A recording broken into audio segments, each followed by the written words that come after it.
Welcome to Chopcast. I'm Griffin. Sam to my right, Will to my bottom. As per usual. As per usual, where he should be. Braves are going to the World Series. That's not a sentence I thought I'd ever really be saying. Nope. We run a Braves podcast, and I don't. I'm just used to like the definition of insanity of Atlanta and Georgia sports in general. But I guess it's not over. Right after that happened, it felt like it was over, just because it was inconceivable enough as it was. But yeah. I mean, literally in our lives. I mean, you can count Atlanta United if you want, but No, not. we have and most people don't. We've seen this is the second time we've seen an Atlanta sports team go to a championship, and honestly, that I've said I think there are two distinct happiest moments of my life, and I think that Eddie Rosario 3-run shot in Game 6 might have taken over the top spot over the Robert Alford pick 6 in the So I think it was a huge victory. Like, I think, and it's kind of sad that we're doing this the day after, because it would have been fun to see just like, or the 2 days after, seeing like the raw emotion. But obviously, it was a huge party in ATL. Yeah. I'm happy to. I want to make something abundantly clear to the viewers. I'm very happy to eat my words at the beginning of the playoffs. I thought the fellas would be bounced in the first round. Very, very happy to be wrong. Very, very happy. Yeah. There you go. There's no way really to tell, because this is a pure hypothetical, but like, if Sam and I weren't Braves fans, I think I would pick the Brewers all the way. It's the more logical choice by far. But, and honestly, I don't know how much I talked about this after the NLDS review or recap or whatever. After game 1, I was just like, we can't hit. They're not letting us hit, and it's not going to happen. And I don't know.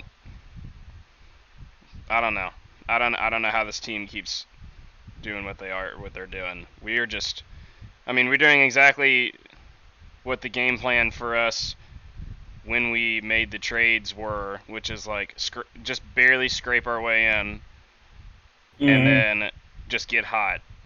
And that's exactly what we've done. Yep. Yeah. We're all I feel like everything's going well. Like, I think the biggest like symbol of that is just Eddie Rosario at the moment. Like, a lot of people say he's one of MLB's like streakiest hitters. He's either on or off, and like, holy fuck, was he on?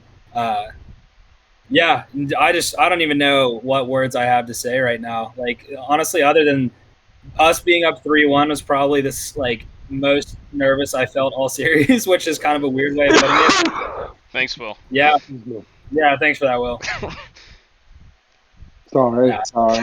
Sorry. I'm pretty sick right now. I apologize. Stop it. You're true. Put it on hold. Yeah. What were your what's your where were you moment when the Braves advanced? Let's start with Will. Let's start with the natural Reds fan, so that we can only go up from here. No, I was in the middle of I was in the Tennessee mountains. I was watching it with a bunch of friends of mine that are from Atlanta, actually.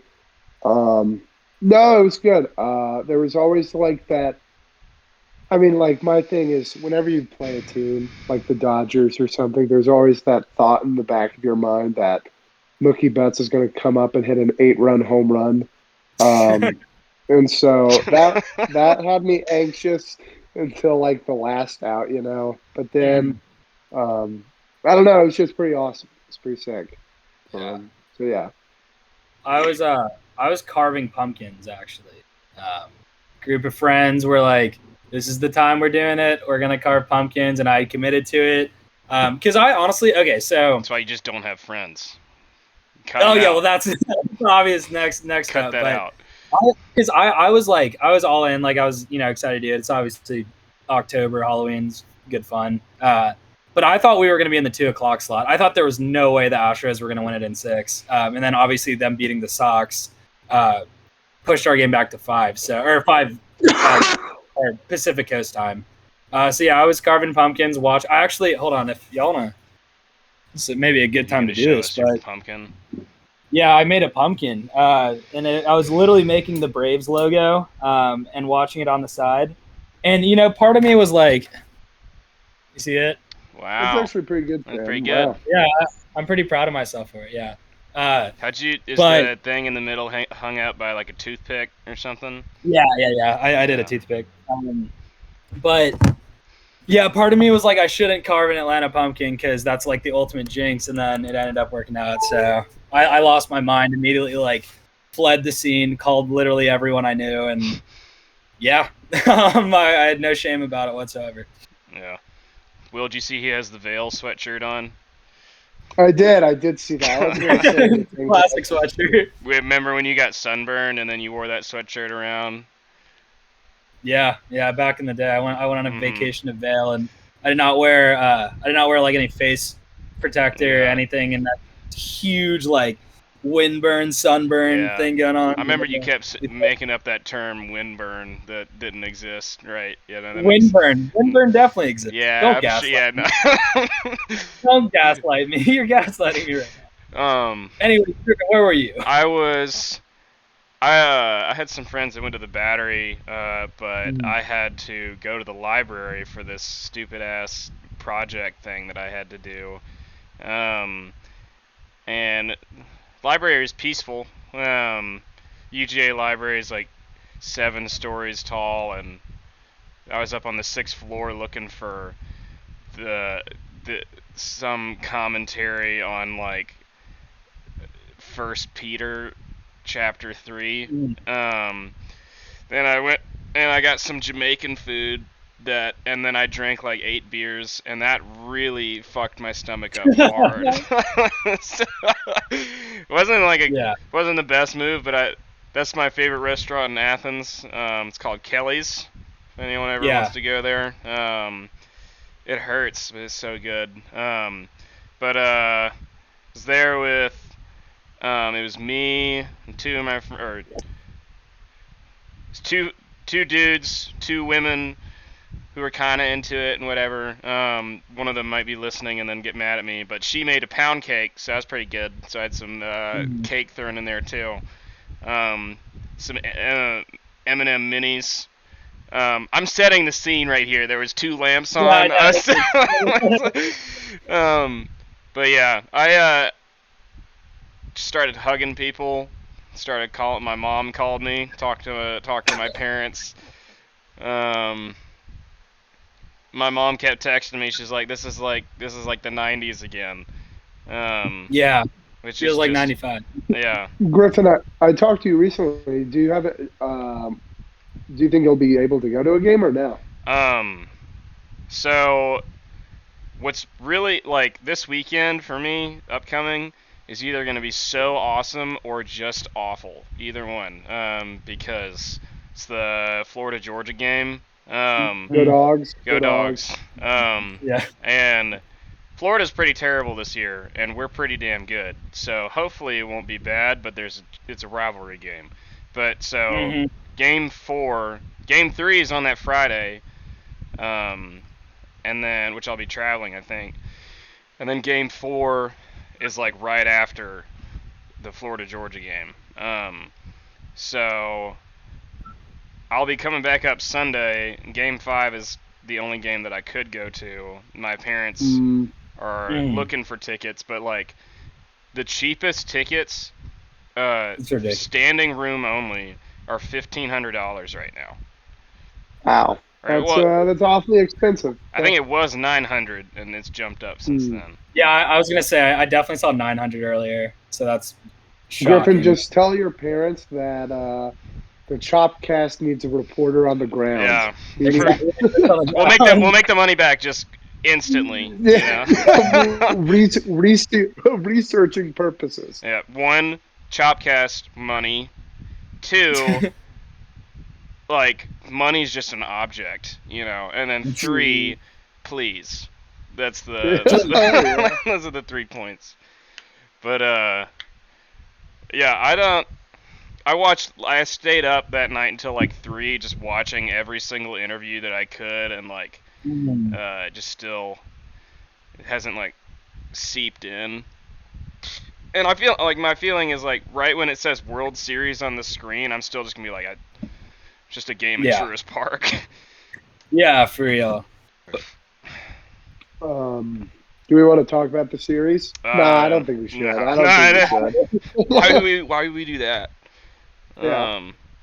But we already, Sam and I came on here a little bit ago and talked about games 1 through 4. Mm-hmm. Yeah, and I think we both kind of agreed that winning game 4, we were both incredibly excited and incredibly terrified because we were just continuing to follow the narrative.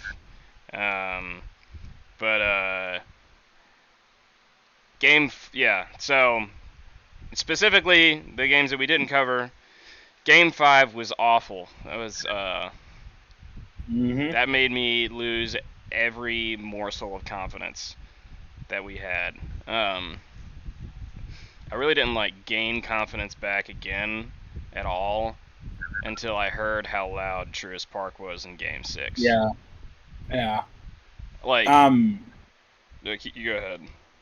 Yeah. Well, I was just gonna say, I actually ended up going to Game 5. I was there. I was in the left field, and there's actually I think it was AJ Pollock's home run, which was the first one the Dodgers hit. It literally landed like 4 rows in front of me, and there's you can take a screen grab of the moment the ball lands in the stands. Like everyone is standing up, and I'm just like head in hands. Like you can see my red rim pretty clearly on the TV. But yeah, that game honestly shattered like every hope or expectation I could have brought into the series at that point. Like I literally watched back-to-back home runs come to the exact same section essentially. At one point, I just like put my AirPods in and I was just walking around Dodger Stadium listening to 680 The Fan, which is like Atlanta's sports station. I was kind of like sitting in different places around the stadium, and then they'd hit another home run, and I'd be like, "Oh, that place is bad luck," and then I'd go sit somewhere else, and then they hit another home run, and they just awful. But honestly, what it did give me the perspective of, and like Griffin just mentioned, I think having home fans is honestly such a big aspect of the game, because you could tell like the Braves kind of had their tail between their legs, and Dodgers fans just kept getting. I mean, all fucking 10 of them were getting super rowdy.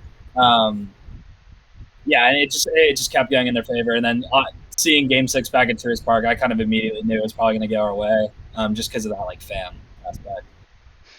Yeah. I never really felt like 100% even close confident during Game 6. Thank you for muting right there, Will. But I think very clearly the MVP of the whole series is Eddie Rosario.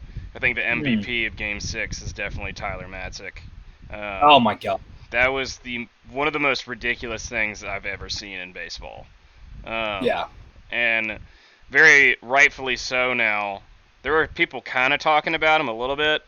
Like on John Boy, they would always talk about like he's pitched in every postseason game. Yeah. He pitched in every game except for Game 5 because it was a wash right from the beginning pretty much, other than when I thought we were going to win in the first inning and then completely got tossed. But he pitched in every game that mattered, pretty much. And I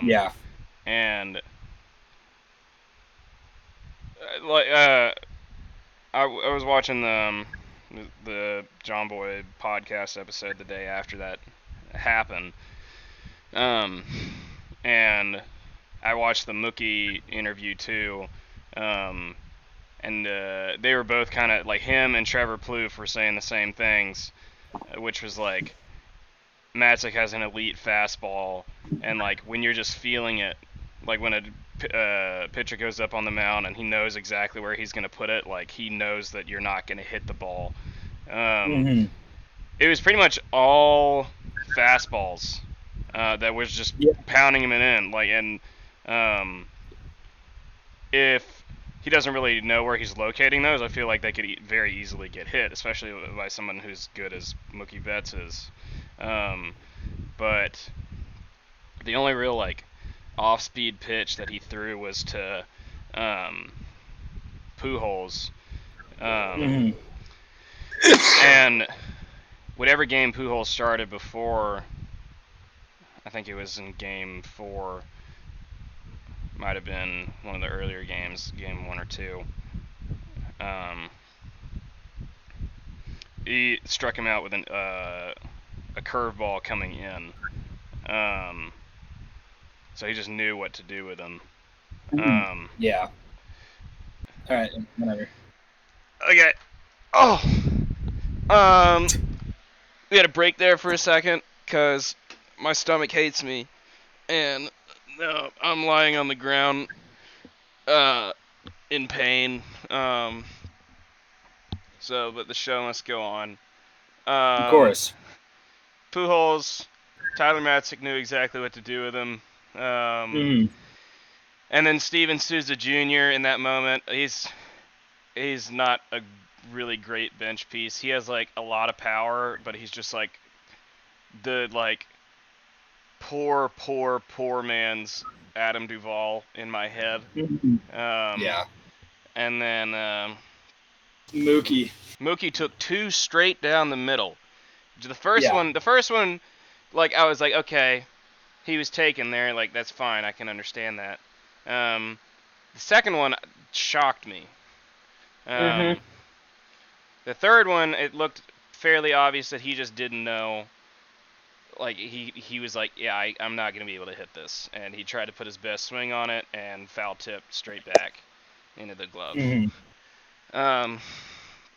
Yeah, that was probably the most electric performance I've seen from a reliever all year, and to do it in an elimination game in the NLCS.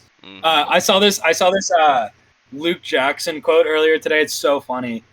He was talking about Matzik, and the quote said, Tyler Nutsack. That's what everyone calls him because he's got to drag those huge balls out to the mound every night. Which is hilarious, and I hope that sticks because that's a great nickname. Have you seen the South Park episode where Randy, they did like the medical marijuana. Yeah, he like gives himself testicular cancer so he can get medical marijuana. I saw a bunch of pictures of like Tyler Matzik's face photoshopped onto Randy when he has his balls in a wheelbarrow. Yeah, dude, it was a fucking ballsy performance, man. I think between both innings he threw 16 pitches. Yeah. Which just unbelievable. I mean, is honestly, you could argue that like his second inning was just as impressive as this one, like because he shut them the fuck down. Like they were not doing anything. So he struck out the first dude, who's freaking Corey Seager. And that was lefty though. I'll at least give him that. And then Trey Turner and Will Smith both decided that they were gonna try to like get ahead of him. And so this is the part where it's like Tyler Matzik is a genius or just guessed right, but I feel like it's more of the former because there's no way. It's like he was only pounding fastballs like for oh my god, while. You're just zipping them. So in Trey Turner and Will Smith's minds are like, okay, and which I think was pretty smart of them to do is like, okay, he's gonna feed me a fastball in the zone. Why don't I just try to take a swing at it? And then he throws a slider, which he hadn't thrown in a while. I don't know like if that's just knowing the hitter that well that they're gonna be able to think that, or if it's just lucky. Yeah. But, like I feel like, and then I don't remember if the Will Smith one was a fastball or not, but I know the Trey Turner one was, and they both just got on top of the ball and it was easy out. I almost like. I was super happy. I feel, and like they were even making comments about it that like when Travis d'Arnaud got out, oh like, my god, the home fans were cheering because it meant Matzik got to come back out again. I mean, I think that would have absolutely fucked us if. I mean, I wouldn't have mad if Matzik went out to fucking hit like that. I was saying that. I was like, put him out to hit now. Yeah. Because I mean, who else would you throw in that situation? I was thinking it would probably have been Jesse Chavez, which he probably would have done okay. Like, he's been very solid the whole year, but like, they just murder right-handed pitching. Yeah.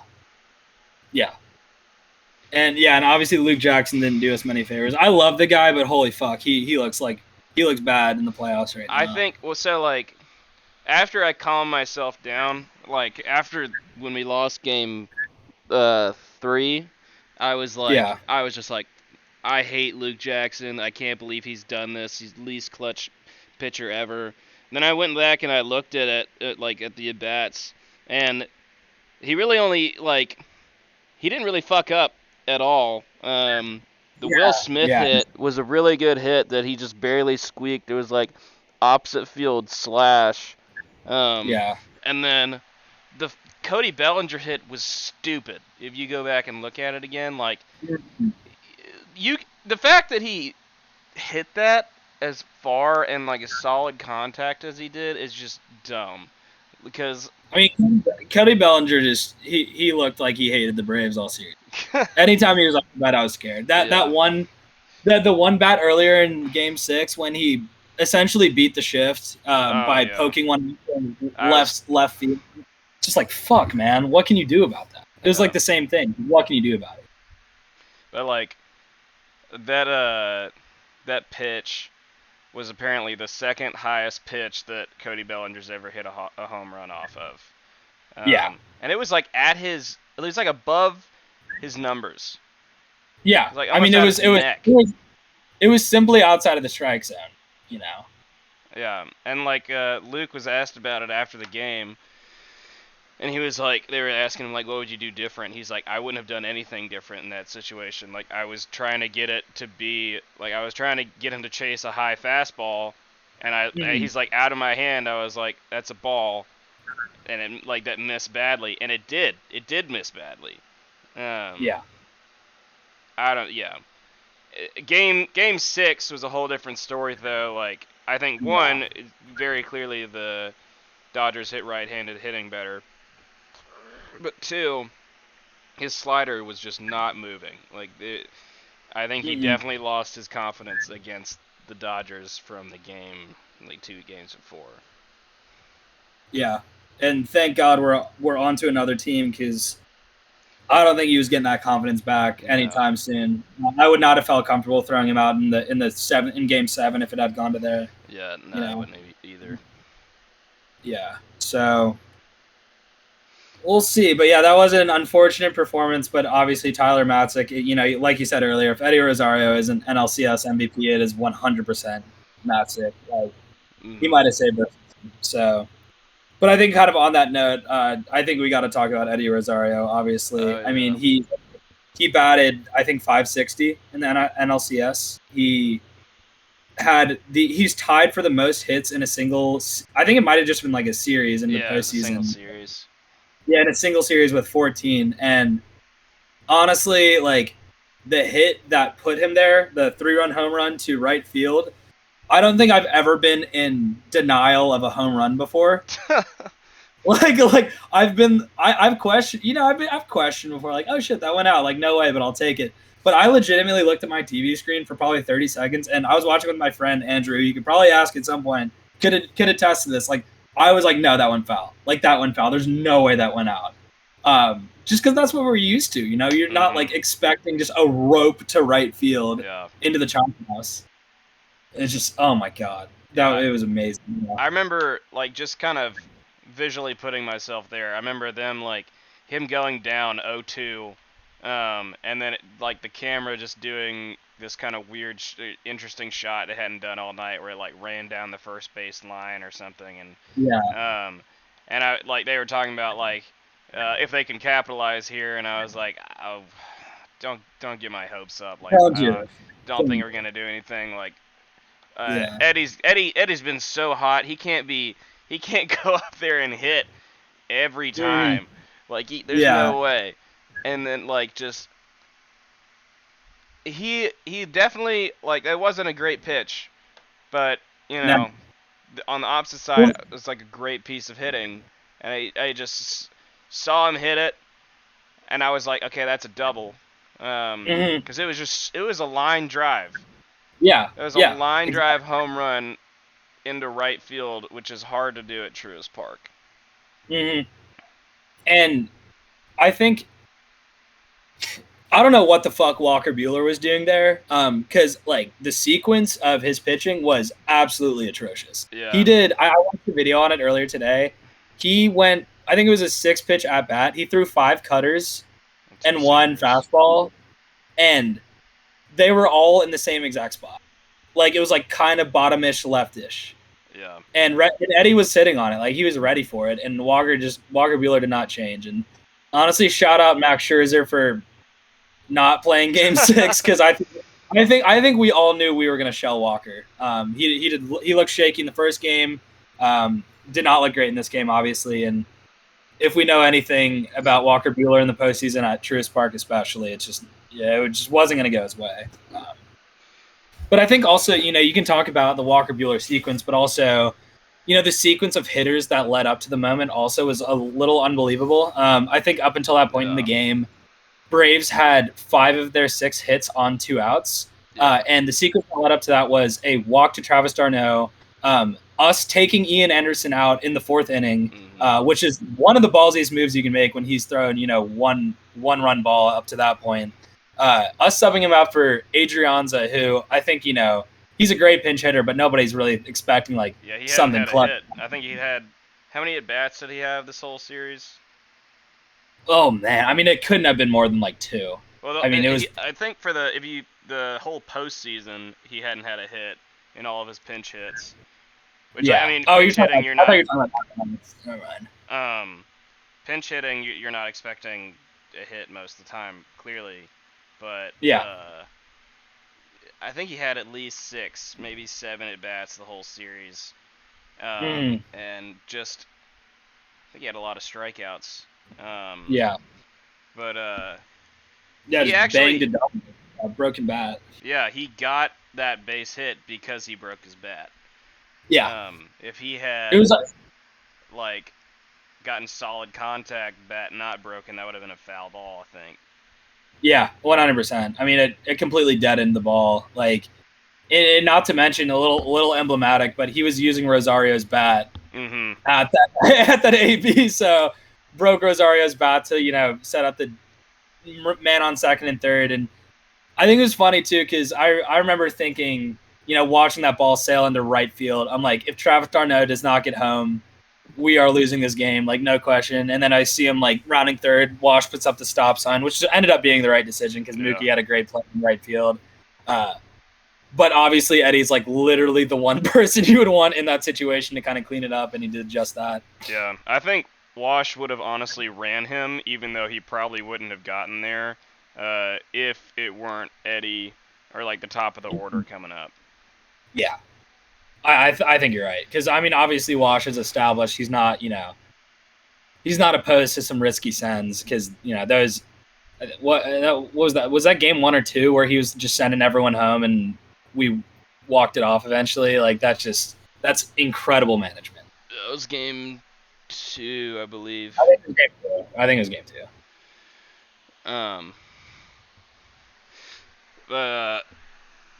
Yeah,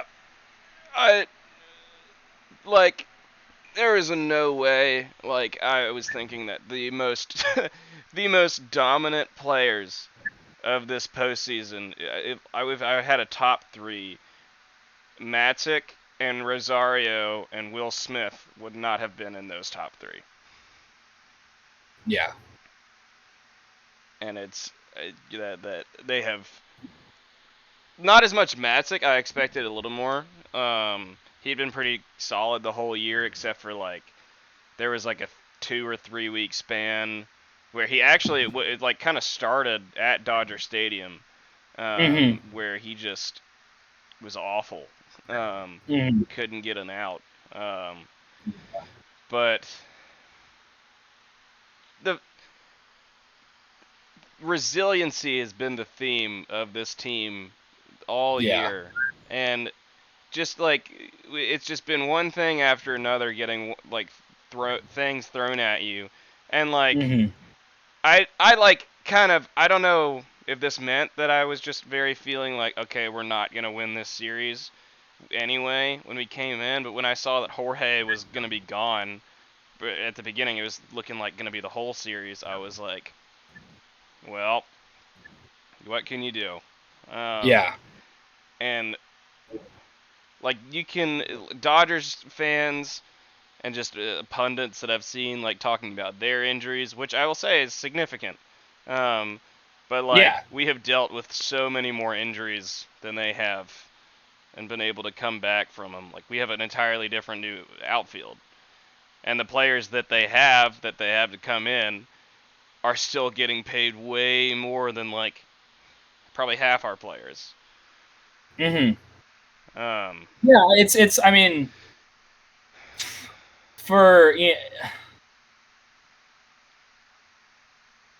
that, I think it's valid. It's yeah. Okay, I'm sorry. I was just finding the words because it's obviously such a complex topic, like MLB payrolls and where that fits in morally, and like with respect to the game and victories and your opponents and stuff. And one of my biggest arguments, against Dodgers fans and players and just the whole organization is obviously like, oh shit, you have so much money, of course you can pay for these players. But when you're a big market team and the MLB has not established a cap, go for it. But when you're losing people like Max Muncy and Justin Turner, and then you can just throw guys like Chris Taylor and Cody Bellinger and Albert Pujols back into the lineup, I'm sorry, but like, come the fuck on. Yeah. And yeah, you lose Clayton Kershaw and you lose Trevor Bauer, but your starting rotation is still Walker Buehler, Max Scherzer, and Julio Urias. Mm-hmm. And then like that's obscene. You lose Joe Kelly, and then it's like, okay, we'll just put David Price in. Yeah, or just Blake Yeah. Also, I was so happy we shelled Urias this series. Oh yeah, because that guy's been a menace to the Atlanta Braves. Yeah, that just was. This is what I had told my dad was on the phone. It's just, I feel like everyone knows. It's like unequivocally they are just better than us in like almost every regard. And even where we're like, you can put us slightly better, like, or if you can like say that we have an advantage, like they do that, just people making like who has the advantage at third, first, second, bullpen, whatever. Like, for Freddie and then like Austin Riley, you have the advantages there at the hot corners, but it's like, okay, well, at the beginning at least they have Justin Turner or Chris Taylor, and then on the opposite side they have Pujols or Bellinger. Yeah, and then not to mention Trey Turner and Seager to fill in the gap. Yeah, like these are all stars. These are MVPs. You're right. They're unequivocally, I think, the best team in baseball if you're looking at on paper alone. But it was good to see them fall. Holy fuck, that was some poetic justice. Yeah. Will, what did you think from an outside delusional perspective of not being a natural Braves fan of this series? Like going into it, or yeah, like, and then I guess reaction. Going into it? Both. Oh, okay. Going into it, I wasn't sure how to feel because I mean, like, I'm a big fan of Max Muncy. Like, I think he and Chris Taylor, like, I think are my two favorite players on the Dodgers, which isn't tough because most of their players are, understandably so. Yeah. Mostly because most of their players are scumbags in my eyes. But they just play. They're just so damn good. So like that, like them missing Muncy was big, but also like I mean, you all hit on it. It's like they're so deep everywhere. Like a player you all didn't even mention was like Gavin Lux. I mean, that guy is like a future superstar. He may be the best second baseman in like 2 years. And like he's a bench guy for him. Yeah. So it's just like I don't want to sound like I was shocked to see the Braves win because I wasn't, because the Braves were definitely hotter, I feel like. But I mean, like, I guess impressive is the word. I don't know. I mean, like, I wasn't expecting it. Um, Not to diminish the Braves or anything, but I mean, I don't think either of us were really either. they're an all-star lineup. I mean, they're just Yeah. fucking insane. And then in terms of reactions, I'm definitely buying the Braves more. Like, there's definitely some like postseason heroes that have been stepping up. I mean, we'll see how it goes because I do think like just before we get into the discussion, like the Astros lineup and everything, like I think the Astros lineup is probably the best I've seen in like 3 or 4 years. Um, so no, but the big thing for me is like the Braves right now are giving me big team of destiny type vibes. Yeah. Like that's the big takeaway for me. So yeah. Yeah. I think that Team of destiny. I was gonna Spread say most people in the United States of America are rooting for the Braves right now. Yeah. Oh yeah.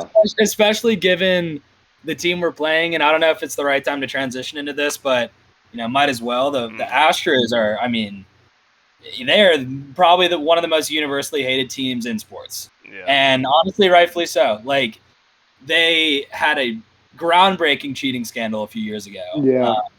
They wore fucking buzzers on their chest to decide or to tell when there was a breaking ball or a fastball coming. Like that is the most Yeah. that is the biggest advantage you can have in baseball is knowing What's sad is like there's guys on that team that I actually like, but I mean they're just like Greinke is a great example. Kyle Tucker, like they weren't even like really involved. Yeah, I mean the others like Correa.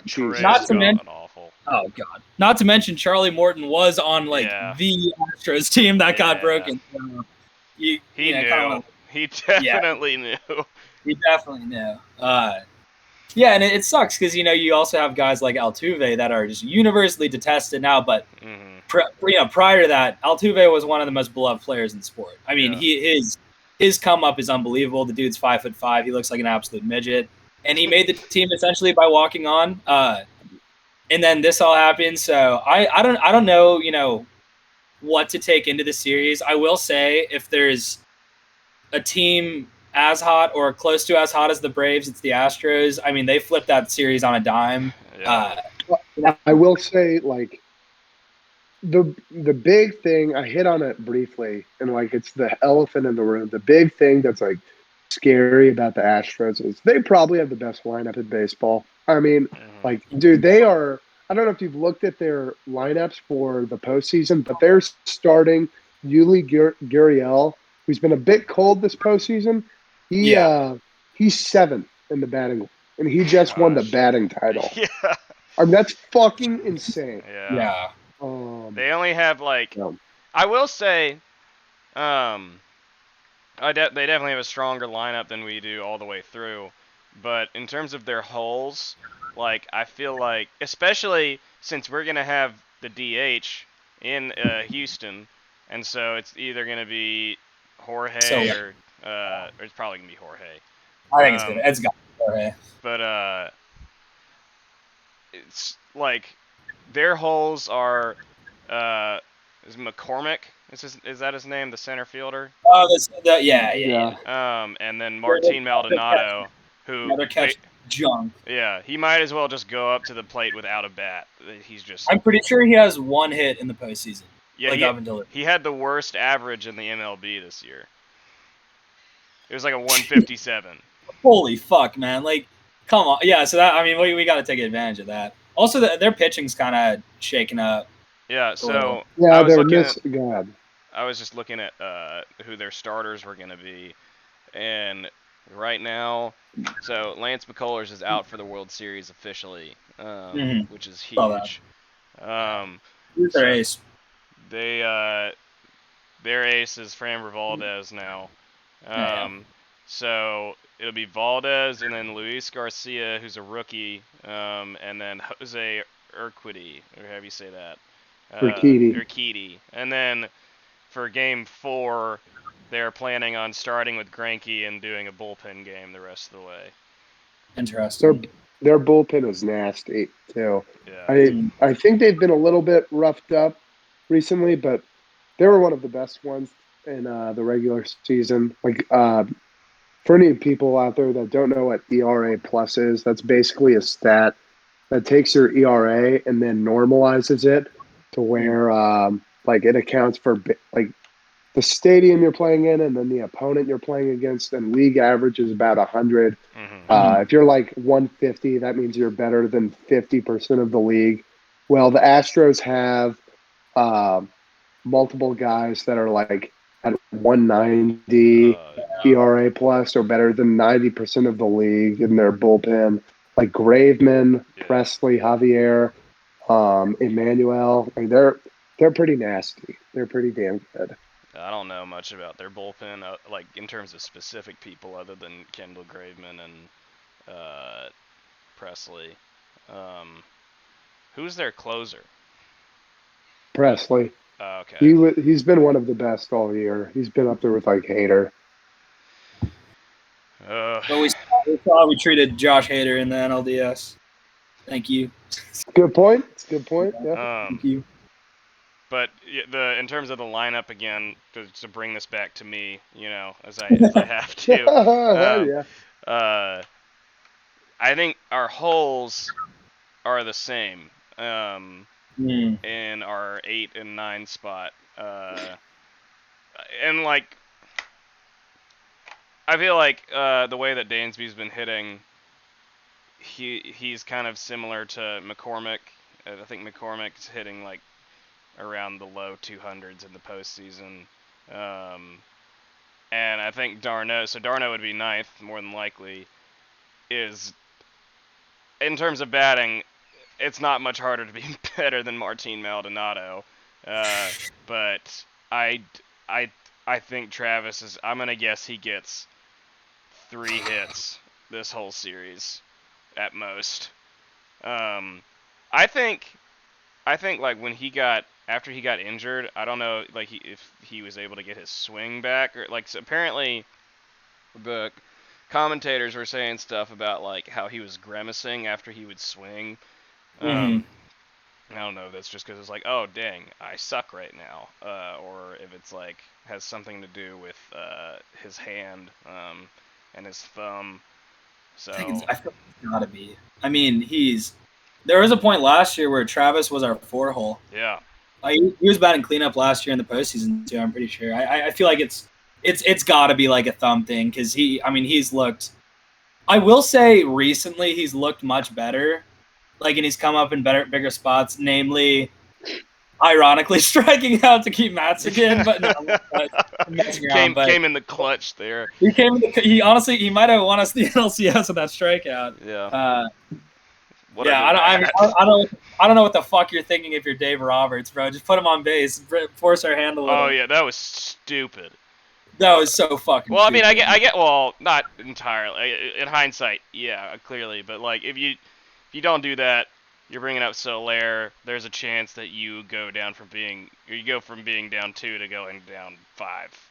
That's fair. And Soler did get a hit in the 8th inning, so to lead it off. So that's but Soler did get a pinch hit, so that would have been stupid. Yeah.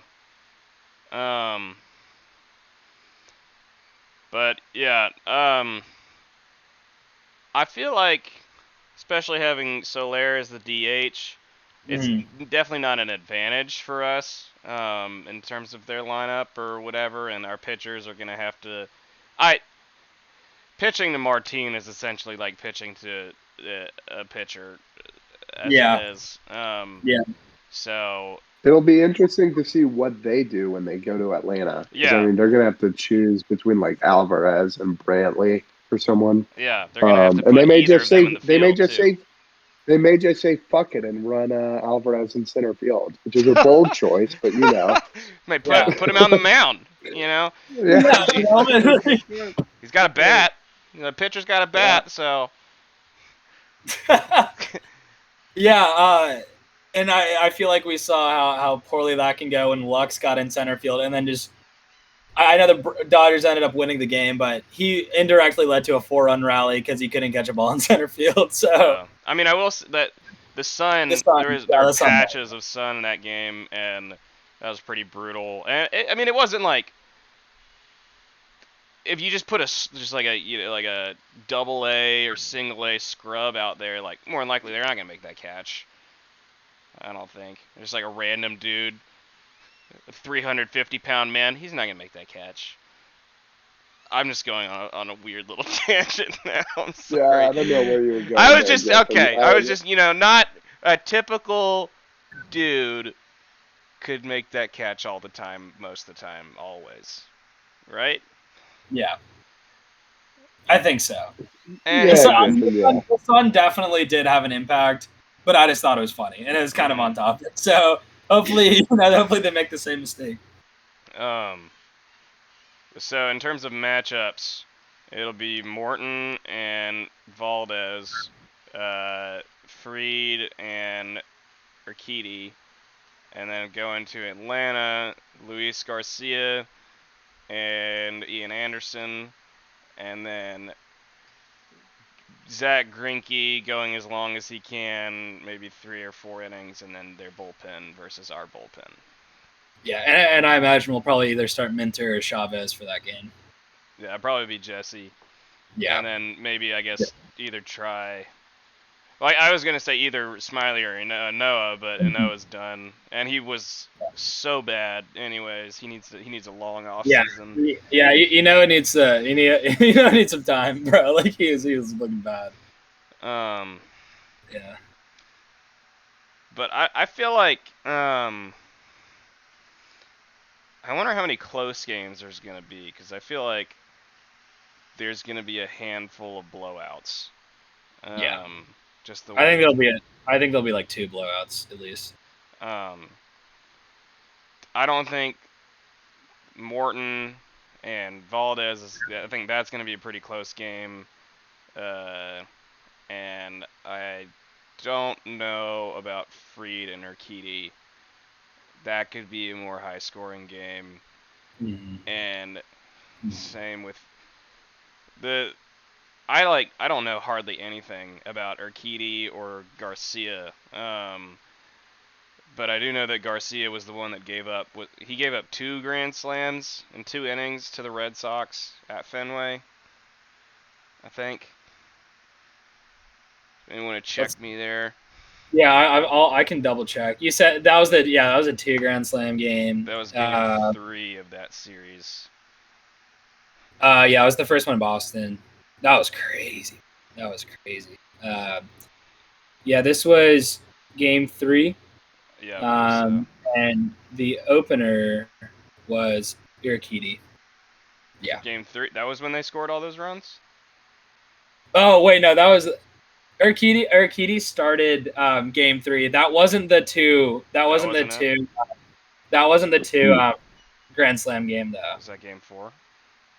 That was game 3.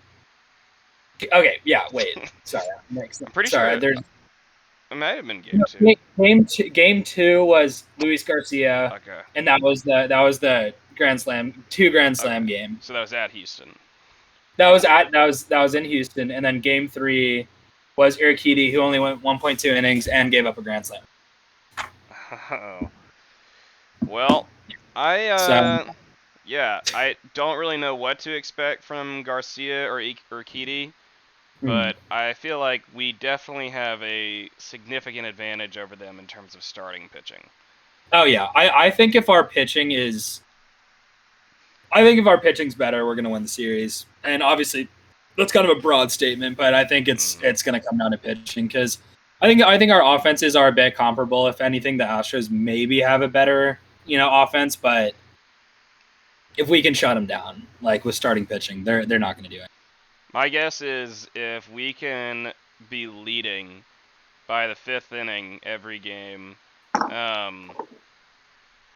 hopefully 6th, but 5th or 6th inning every game, it's not really going to matter. And like our starter is still in, or is either ends in the 5th or 6th, I feel like their bullpen's just not even going to matter how good they are. Like, we might just not even score runs in the late innings of this series. But I feel like attacking early is important. I don't think we're going to do that against Framber.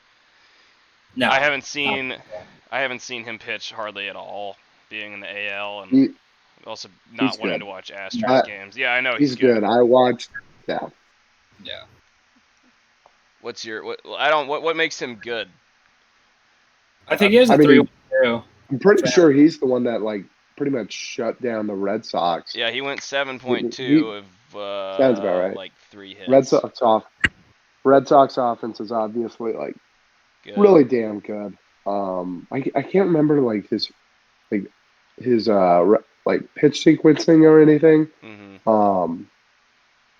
I just remember watching and thinking, oh my God, this guy, where did he come from? You know, it's just one of those things. They seem like, I was thinking about this the other day. They seem like very Rays-esque. Like they have all these pitchers who are like I've never heard of. Yeah, like I literally only knew of Greinke and McCullers, and like that motherfucker. I mean, he just fucked up one of the best lineups in baseball. I mean, so yeah, McCullers was doing very. If McCullers was in this series, I like our odds a lot less. But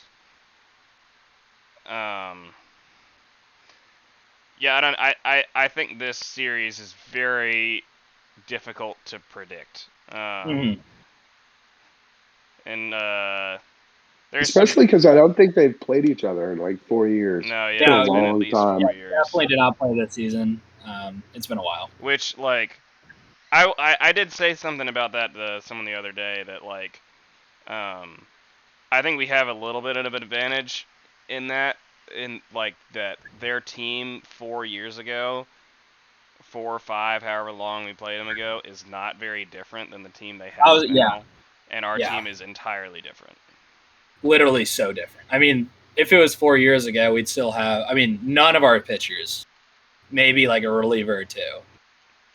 Yeah, we'd have like Luke Jackson and I was gonna say. Or I think he started in. It was either 17 or 18. Yeah. Freddie, obviously. None of our outfielders. Dansby. That's it. Yeah. Could you imagine if they still had Springer? That would suck. I was just, oh my God. Oh my God. Kind of wish that the Blue Jays had signed Michael Brantley now. Because they almost did that. Yeah. I'm just scared of your Don. Mm-hmm. Yeah, they're a very hot team right now, and their pitching seems to be clicking. It's such a shame too, because they really caught fire after like one of the worst missed calls I have seen, not just in the postseason, but basically all season. I mean, this was the top of the 9th, 2-2. Eovaldi throws a strike on a 2-2 count with 2 outs. Does not get called, and then they proceed to score 7 runs in the top inning. And then they just never looked back. I think they won 3 straight. They just took it. They won 3 straight. Yeah, they just took it serious after that. Yeah, I thought Boston had it locked down after Game 3. I was just like, they won the second game at Houston. They won the first game in Boston, both by just dominant fashion. I was like, this series is wrapped up. So that at least, they are hot right now, but so are we. And that kind of gave me a little, just thinking of that, little confidence in that they can be severely taken advantage of and exploited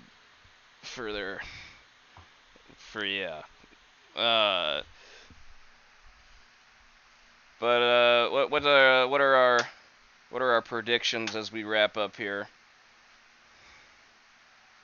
I think it's going to be Braves in 6. I think it's going to be a tough 6, though. I actually disagree. I don't think there will be any blowouts. What I do see, though, are a bunch of high-scoring games, like 8-10 one game, 7-12 another, like stuff like that. Because like the main identity for both of the teams right now, I feel like, are the lineups, especially for the Astros, because I'm their starting rotation's fine, like nothing amazing, but yeah.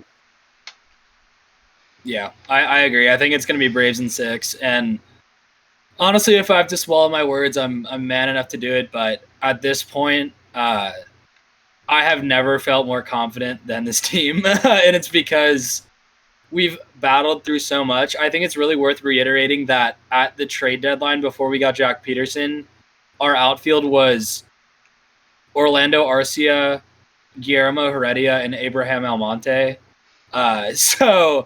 Arcia is a fringe pinch hitter now. Almonte is not even on the roster, and Heredia is kind of just the hype man mascot. Obviously, I love Heredia, but those were our guys at the middle of the season, and now it's completely different. All of our pitchers are healthy, obviously outside of Soroka, but that's just a story for a completely different day.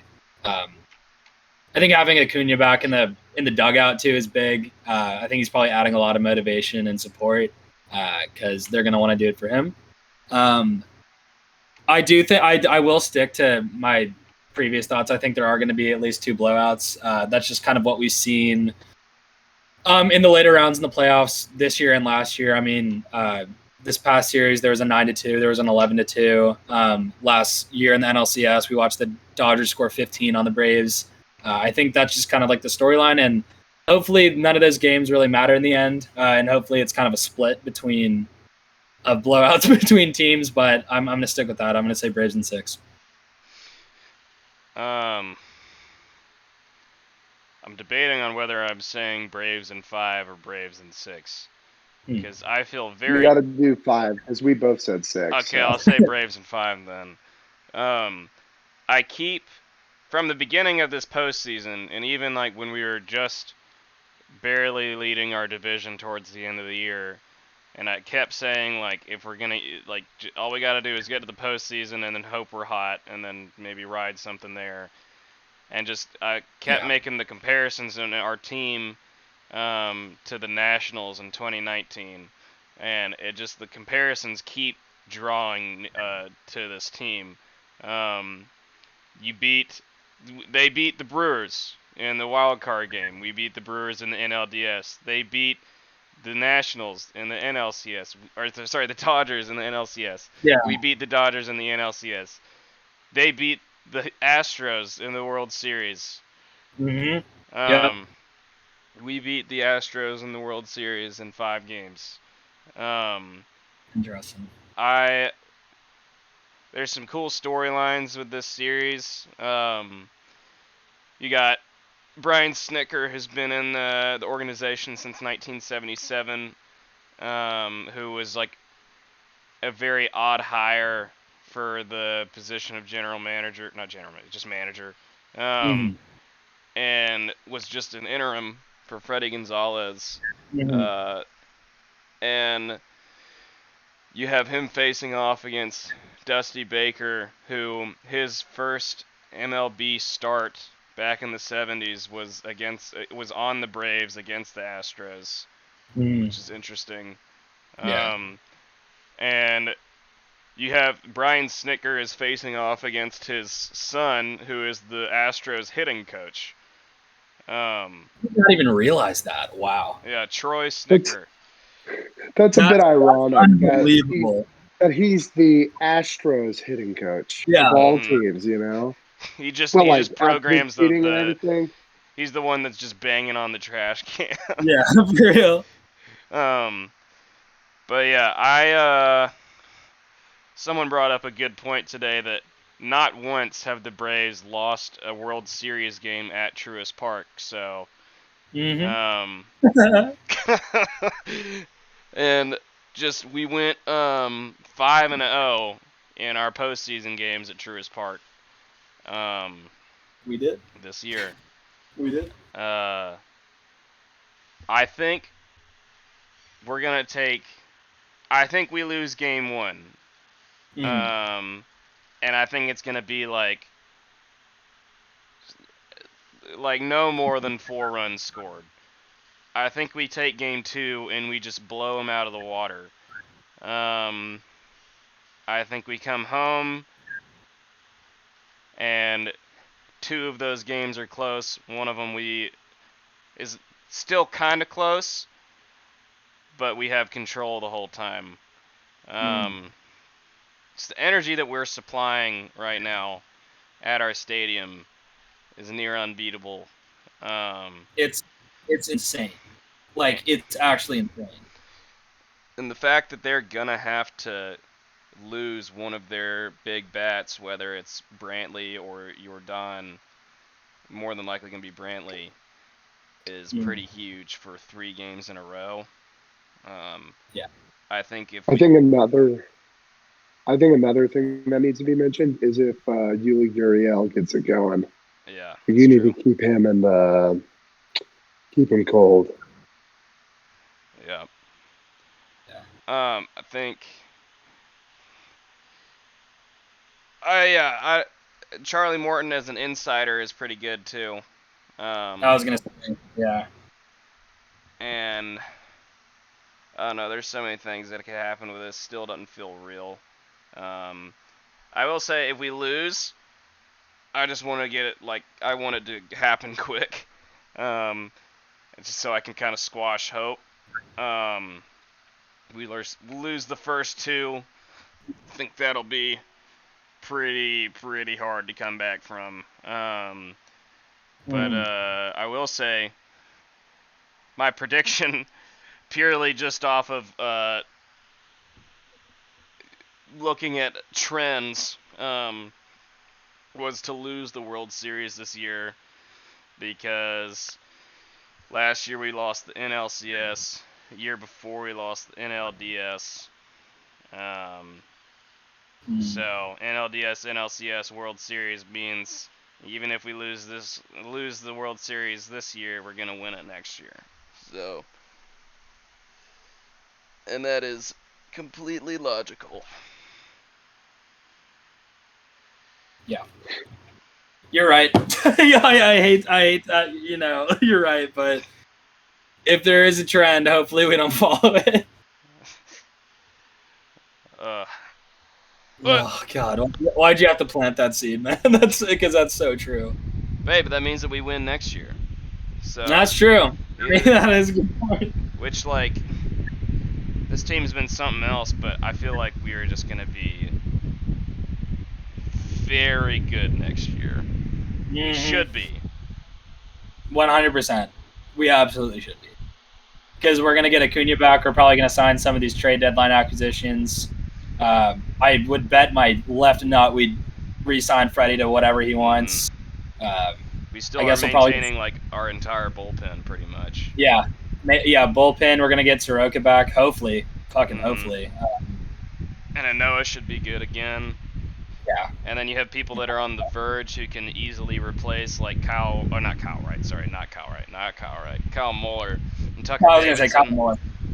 Kyle Muller is a fucking bulldog, bro. He looks so good. He's like 6'7", just overpowering. He's going to be fun to watch. And then there's the chance we get Ozuna back too as well. Yeah. And then you have maybe Pache can develop his bat for next year. And then you also have Drew Waters, who's on the fringe of coming up. Yeah, he was in the Rising Stars game during the All-Star break, so he's gonna be solid. Either way, we got control of a lot of really good guys for the next 4 or 5 years. And Alex Anthopoulos and Liberty Media might surprise us and get an extra really good person too. I doubt it, and I kind of want us to just sign. We'll get into this after the World Series, but man, Alex is about to have to make some hard decisions. Yeah. I kind of on that note, there was a snippet during the game of someone getting a Rosario jersey made, and I'm like, come on, you just can't do that. before I get a jersey, I always look up the contract. That's such a knee-jerk reaction. I mean, hopefully we sign him because the dude's been fucking incredible, but we'll have DH considerations as well, and Yeah. we'll see. I think at this point you sort of have to like, even if he doesn't stay long term. I mean, he hit that home run, right? Yeah. I mean, that's That's a $9 million jersey-worthy. home run at the very least. Like, dude, even if he doesn't stay, like, you get the jersey. Yeah. Also that. I mean, that was probably in the 21st century one of the best Atlanta sports moments. Like, full stop. Like that was insane. But yeah, he'll be forever a Braves legend regardless. But that's kind of off topic. I think everyone's kind of nervous for this upcoming series, and we'll see. I'm very excited but very nervous. I'm very happy we're here in the first. Yeah, we'll be posting a bunch of stuff on our Instagram during and whatever. I'm gonna be emotional. Whatever I say, take it with a grain of salt. Yeah. But go Braves. Chop on. This will be the last series of the year, regardless. Yeah. Which is good for my mental state at the end of the day. You're All right. I assume we'll probably do like a mid-series podcast too, maybe 30, 45 minutes. Hi Griffin, welcome back. My hair look good right now. Do you see this? That's great. It's incredible, dude. Thank you. Yeah, I assume we'll probably do a series check-in about halfway through, once again, and that'll be good. But hopefully halfway through is not the end of the series too. Yeah. Yeah. All right. All right. Go Braves.